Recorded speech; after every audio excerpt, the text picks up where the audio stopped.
Welcome back to Change Ed. Changed. I am Andrew Kuhn from Montgomery County Intermediate Unit. And I am Tony Marabito from CLIU 21 Carbon Lehigh Intermediate Unit. Thank you for tuning in with us for our Change Ed podcast, where we are here to explore, learn, and connect together in under 15 minutes. Hit on all the hot topics. We're going to get rid of the fluff and try to really get to the meat of the conversation. Today, we're talking about preparing for the problems of tomorrow.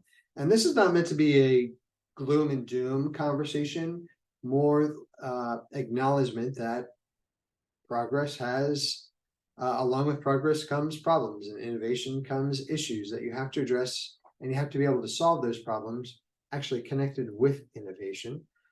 So Tony, I'm curious, as we're preparing students for the future, what is your perspective on, what does that look like? What are skills that we can actually think about and work on in the classroom to help students when we have no idea what the future looks like?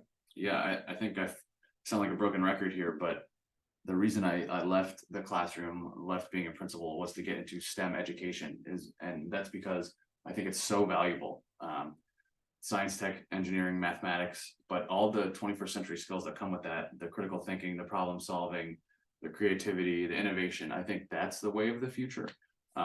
There's been this stigma of playing the game of school and memorizing and answering multiple choice questions, but we're not teaching kids how to think. I think that function of changing that, and that's why I think video games are so popular. I think that's because students are engaged, but they're trying to figure out problems. The answers are not given to them. They're not shooting for a grade, they're shooting for a high score, right? And they're wanting to excel. Whereas in school, not every student wants to excel.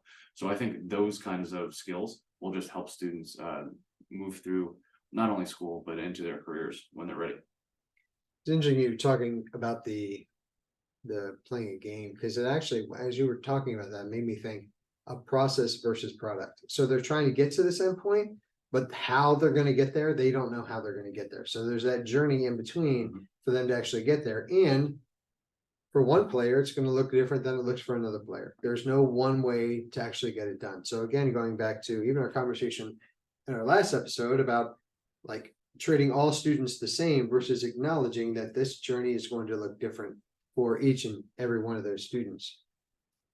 What this makes me think about is how, we can't continue to fit new thinking and new ideas into an old way of doing things, right? Like this really requires us to think outside the box, but also to be lead learners in this space. There are things that we just don't know, that we haven't done before, and we have to be willing to acknowledge that and say, hey class, we're going to try this today. Right. This may work, this may not, but I'm really intrigued by this, and show that curiosity, right? Say, we're going to give it a shot. Like it might not work, and if it doesn't work, we're going to change it up. But be willing to make yourself vulnerable, which I don't know has always been a predominant concept in education, right? It kind of gets to the spot where it's like, I know the most in the room, I'm the smartest in the room, which makes me think about esports, which I know you don't know anything about. That's esports, right. So I'll take the lead on this one. Two things that makes me think about esports. Number one, esports, which is a great model for education, is acknowledging that you are absolutely not the smartest person in the room. Correct. Your job there is to help navigate and build those skills, right? How do we think through this? How do we problem solve? How do we think through this issue? And then secondly, I'm going to give you a minute to talk about that. Yeah. Go ahead. Just being a part of the whole esports craze here and building out our league and watching kids play. I mean, I've never seen them so enthralled in something, and even if they're losing, as soon as that match is over, they discuss what happened.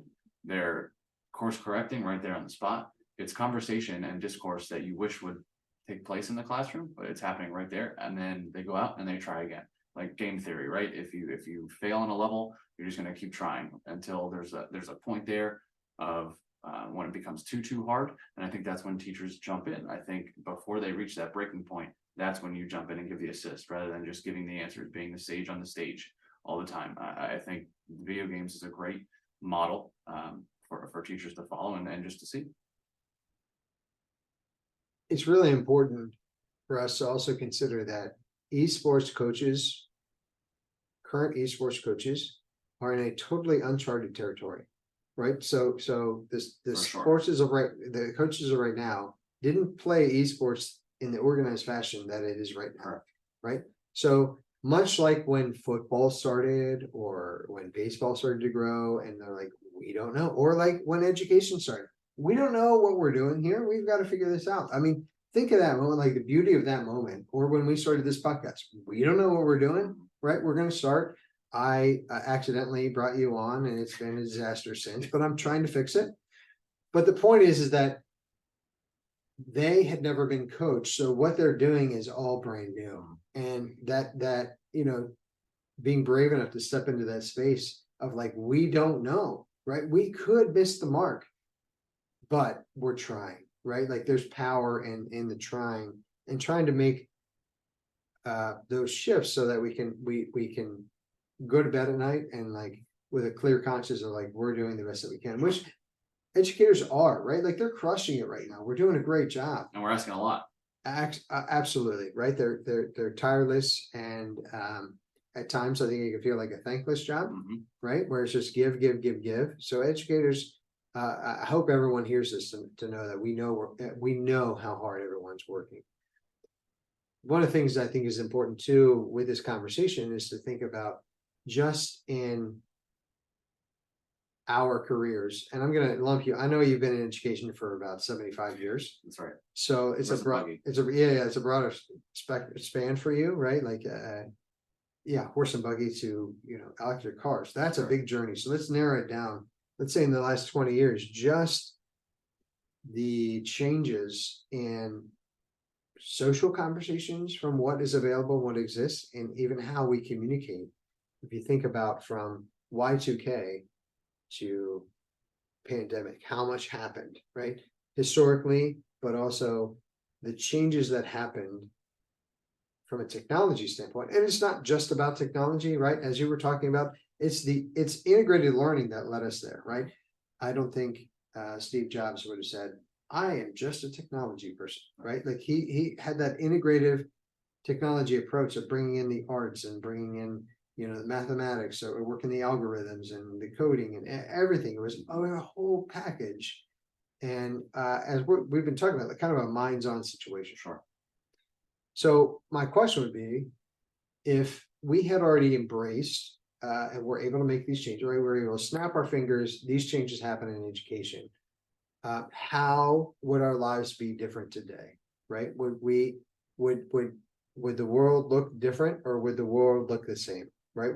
Do we have enough of an influence that we could accelerate the pace of innovation, the pace of inventions, exploration, creation? I think absolutely teachers have that ability because they're around children every day. So they're molding minds. I think we get hung up with the test scores and content that we need to cover. But if we just, if possible, take a step back a little bit and just say, hey, we need to help these kids learn and answer problems that come up and help them think through things. I think we can absolutely move this forward. I think we can also bring up the issue of maybe individualized instruction. I think we should start focusing maybe on a younger age on student strengths, just like other countries do. Like there's tests that other countries take. There's different roles and apprenticeships programs that different countries are using. I think if we get kids interested in something, we should really work on utilizing their strengths and helping fill their gaps and their weaknesses, as opposed to just giving content and more content because it's handed down by a state that we have to take a test on. Does that make sense? Yeah. So what I was hearing, when we think of was, how do we value ourselves, right? What is that marker that we use to value ourselves? I think it's important to acknowledge, for example, money has value. Paper money has value because we give it value. We assign that value to that paper money. So if tomorrow someone said, you know what, now it's chickens, your money is worthless. Right. Whoever has the most chickens has the most money. We'd all run out and grab chickens. I don't know how we buy the chickens if we no longer had money, but that's Venmo. Sure. Everything is Venmo now. Right. We'd be fine. Bitcoin. Yeah, exactly. So But also that's a great example too, right? Like that, that currency, Bitcoin, had value because we assigned it value. Right. So very much the same, where do we assign the value as ourselves, as educators, as a profession? Where are we assigning the value that we give to our profession? Right? So kind of like you're saying, is it, where do we want to place that? And then that's what we focus on. Whatever we give value is what we focus on. And I'm not saying ignore content by any means. I don't want that to be the message. I think it's important that kids need to be well-rounded. But I'm saying when they get a little bit older, when they're getting into high school, how great would it be for them to go, shadow a nurse for a day, or get the experience of being a teacher for a day, or just getting those experiences so they can, when they're older, they can decide what they want to major in. I still don't want, I know I'm old, but I still don't know what I want to be when I grow up, right? Because I'm just experiencing things and checking things out and doing my best with that. But I think if we give kids the opportunities to go out there and do these problem solving tasks and critical thinking tasks in an actual work environment, I think it would go such a long way. And this is why this is your last podcast, because you said the content does not matter. That's right. We can spin that to be like, content doesn't matter. That's a TikTok draw. Yeah, no problem. You're welcome. So our big takeaway is we don't know what the future will look like, but we do know what we might need to do to help prepare students for the unknown. Very well said. That's isn't there Into the Unknown? Isn't that a song? Yeah, that's Frozen. That's your realm, not me. Oh, I don't know about that. All right. Well, thank you for tuning in.